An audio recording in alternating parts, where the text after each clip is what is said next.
नमस्ते। आज हम 2025 में आने वाली सुपरमैन फिल्म पर थोड़ी गहराई से बात करेंगे और साथ ही जेम्स गन का जो नया डीसी यूनिवर्स है उस पर भी। हमारे पास काफी जानकारी है इस पर। हाँ बिल्कुल। और ये जानकारी सिर्फ फिल्म के बारे में नहीं है, बल्कि ये कैसे पूरे डीसी यूनिवर्स को, मतलब डीसीयू को एक नई दिशा देगी उस पर भी है। सही कहा। हमारा मकसद सिर्फ ये जानना नहीं कि फिल्म कब आ रही है या कौन एक्टर है। हम ये समझना चाहते हैं कि ये वाला सुपरमैन पहले वालों से अलग कैसे होगा। और ये डीसीयू के नए चैप्टर, जिसका नाम चैप्टर 1 गॉड्स एंड मॉन्स्टर्स है, उसकी नींव कैसे रखेगा। और सबसे दिलचस्प बात जो मुझे लगी, ये कोई ओरिजिन स्टोरी नहीं होगी। मतलब हम क्लार्क केंट को सुपरमैन बनते हुए नहीं देखेंगे। नहीं, बिल्कुल नहीं। वो पहले से ही सुपरमैन है, दुनिया में काम कर रहा है। तो चलिए इसी जानकारी में थोड़ा और उतरते हैं।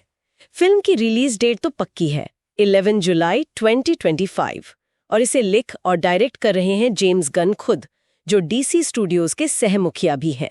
हाँ, और ये जो फैसला है ना कि ओरिजिन स्टोरी नहीं होगी, ये सिर्फ कुछ अलग करने के लिए नहीं है। इसका गहरा मतलब है। अच्छा, क्या मतलब है इसका? इसका मतलब है कि कहानी सीधे मुद्दे पर आएगी। क्लार्क केंट कैसे बना सुपरमैन, ये सब हम जानते हैं। अब फोकस होगा एक स्थापित हीरो पर। मतलब उसकी रोजमर्रा की जिंदगी सुपर हीरो वाली। हाँ, और वो कैसे अपनी क्रिप्टोनियन जड़ों और स्मॉलविल में मिली इंसानी परवरिश, उन दोनों के बीच मतलब एक बैलेंस बनाने की कोशिश कर रहा है। तो पहचान, उम्मीद, हीरो होने का मतलब क्या है, इन सब पर जोर होगा। बिल्कुल। हम सीधे किरदार की जो जटिलताएं हैं उनमें उतर पाएंगे। उसके शुरुआती दिन दोबारा देखने की जरूरत नहीं। और इस सुपरमैन का रोल कर रहे हैं डेविड कोरेनस्वेट। सुना है कि वो एक युवा, थोड़ा ज्यादा भावनात्मक सुपरमैन दिखा सकते हैं। हाँ, उम्मीद तो यही है। और उनके साथ लोइस लेन के रोल में है रेचल ब्रॉसनहन, जो कि जाहिर है डेली प्लैनेट की तेज तर्रार रिपोर्टर होंगी। हाँ, और विलन लेक्स लूथर का क्या? और रिलेक्स लूथर बन रहे हैं निकोलस हॉल्ट। और कहा जा रहा है कि ये शायद थोड़ा अलग तरह का लूथर होगा, मतलब शायद ज्यादा विचारों वाला, आइडियोलॉजिकल। दिलचस्प। मतलब सिर्फ बिजनेसमैन वाला नहीं। शायद नहीं, देखते हैं। और सिर्फ ये तीन ही नहीं है, फिल्म में कई और किरदार भी आ रहे हैं। हाँ, मैंने भी सुना, जैसे कि एंथनी कैरिगन मेटामॉर्फो बन रहे हैं। हाँ, मेटामॉर्फो, एक ऐसा किरदार जो अपना रूप बदल सकता है, और कहानी में शायद लूथर उसे अपने फायदे के लिए इस्तेमाल करेगा। अच्छा, और वो क्रिप्टोनाइट से जुड़ी किसी परेशानी में भी होगा? हाँ, ऐसी खबरें हैं।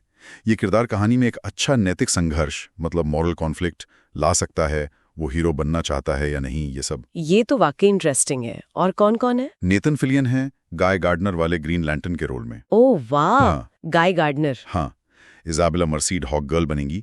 एडी गथगी मिस्टर टेरिफिक बनेंगे, जो अपनी इंटेलिजेंस के लिए जाने जाते हैं। कभी जिक्र था शायद। हाँ, मैक्सवेल लॉर्ड भी हैं। और जिमी ओल्सन पेरीवाइट तो होंगे ही।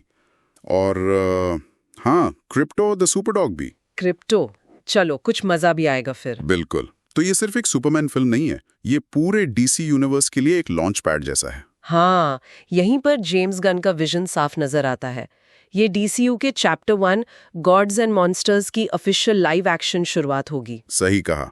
हालांकि इससे पहले एक एनिमेटेड सीरीज क्रीचर कमांडोज आएगी, पर लाइव एक्शन दुनिया की असली नींव तो यहीं रखी जाएगी। और इतने सारे किरदारों को लाना, Metamorpho, Green Lantern, Hawkgirl, ये दिखाता है कि ये यूनिवर्स पहले से ही एक्टिव है। मतलब इसमें हीरो और विलन पहले से मौजूद है। हाँ बिल्कुल, दुनिया खाली नहीं है। अच्छा, फिल्म की टोन की बात करें, सुनने में आया है कि ये ऑल स्टार सुपरमैन और सुपरमैन फॉर ऑल सीजन्स जैसी कॉमिक्स से इंस्पायर्ड है। वो कॉमिक्स तो काफी इमोशनल मानी जाती हैं। हाँ, वो खम्सो कोमान के मानवीय पहलू, उसकी भावनाओं पर बहुत फोकस करती हैं। तो उम्मीद है कि फिल्म में भी इमोशनल डेप्थ होगी। तो क्या हम जेम्स गन का वो सिग्नेचर स्टाइल, मतलब थोड़ी गर्मजोशी, ह्यूमर और एक्शन का मिक्स, वो यहाँ भी देखेंगे? पूरी उम्मीद है। गन का स्टाइल ही यही है।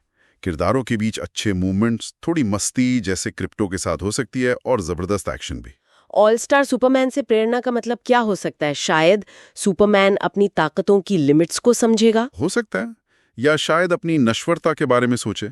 और फॉर ऑल सीजन्स का असर शायद क्लार्क के स्मॉलविल से रिश्ते पर, या दुनिया उसे कैसे देखती है उस पर दिखे।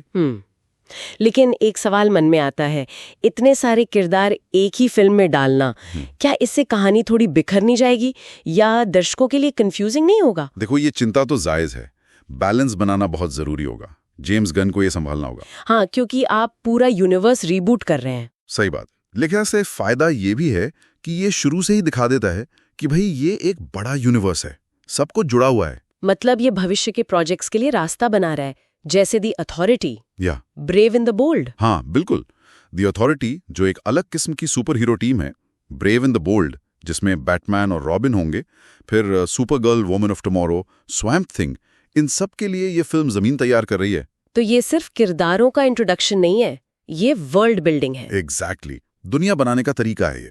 और सुनने में आया है कि गन पहले से ही अगली DCU प्रोजेक्ट पर काम भी कर रहे हैं, जो शायद इसी फिल्म से जुड़ा होगा। अच्छा, हाँ, मतलब प्लान काफी आगे तक का है। लगता तो यही है।